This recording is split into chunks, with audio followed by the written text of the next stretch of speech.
Pues en este video hablaremos sobre los temas que hemos visto últimamente en la clase de formación humana. Igual mencionaremos la Constitución Apostólica de Gaudium et Spes. También daremos una pequeña explicación sobre la infografía que realizamos en clase. Igual mencionaremos los números del catecismo, que son del 464 al 469, y daremos una pequeña explicación sobre cada uno de los catecismos. Y por último les daremos una pequeña conclusión sobre el tema.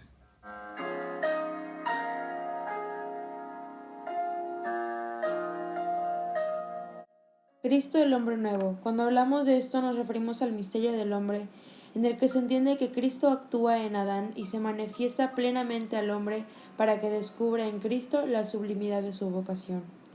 Dios jamás comete errores, pero nos permite cometerlos a propósito para que así el nuevo hombre pueda errar y con el amor de Cristo trabajemos con las manos, la inteligencia y la voluntad para enmendar con amor.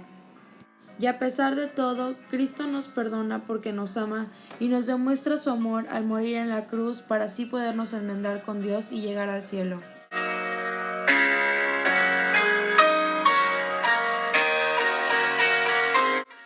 Dios nos envía a su Hijo único para salvarnos del pecado original.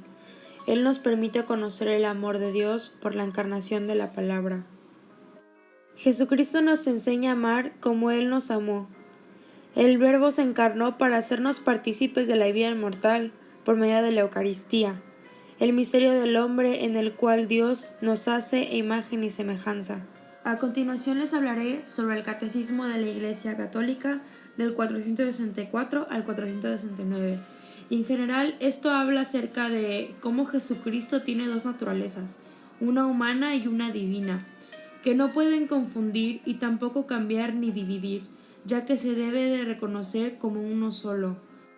Se aclaró que Cristo es una especie, un sujeto divino, que fue hombre y como parte de Dios tuvo sus sufrimientos y su muerte, que fue crucificado y humillado.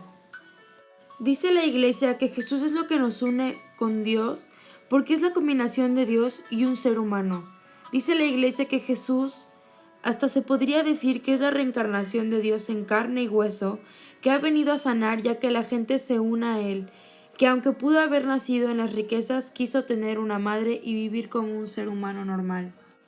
Se afirmaba que la naturaleza humana había dejado de existir como tal en Cristo al ser asumida por su persona divina de Hijo de Dios. Después del concilio, en la humanidad de Jesucristo debe ser atribuida a su persona divina como un propio sujeto, no solamente los milagros, sino también los sufrimientos y hasta la misma muerte. Es aquí cuando la Iglesia confiesa que es inseparablemente verdadero Dios y verdadero hombre. Jesús es el verdadero Hijo de Dios y Él se ha hecho hombre, nuestro hermano, y eso sin dejar de ser Dios, nuestro Señor. Ok, para la reflexión final de este proyecto, nosotros nacemos con el pecado original, que es el que Adán nos dio. Y a pesar de que nacemos con ese pecado, Dios siempre nos da la oportunidad de perdonarnos. Como el primer bautizo, que es, pues nos quitan el pecado original. Y así cuando nos vamos a confesar, cuando hablamos con un padre y nos perdona nuestros pecados. Y yo creo que eso es lo más bonito de esta religión, que a pesar de que puedas cometer errores y te arrepientes, cuando te arrepientes verdaderamente de esos errores, es cuando Dios decide darte una segunda oportunidad y perdonarte. Y eso es con lo que me quedé y fue lo más bonito del proyecto. Reflexionando sobre lo ya leído y lo que presentamos en este video, yo creo que Dios nos dio su vida para poder salvarnos del pecado y lo único que nos pide es que intentemos vivir nuestra vida como Él hubiera querido que la vivamos, que es básicamente a su imagen y semejanza, una vida libre de pecado, llamando al prójimo.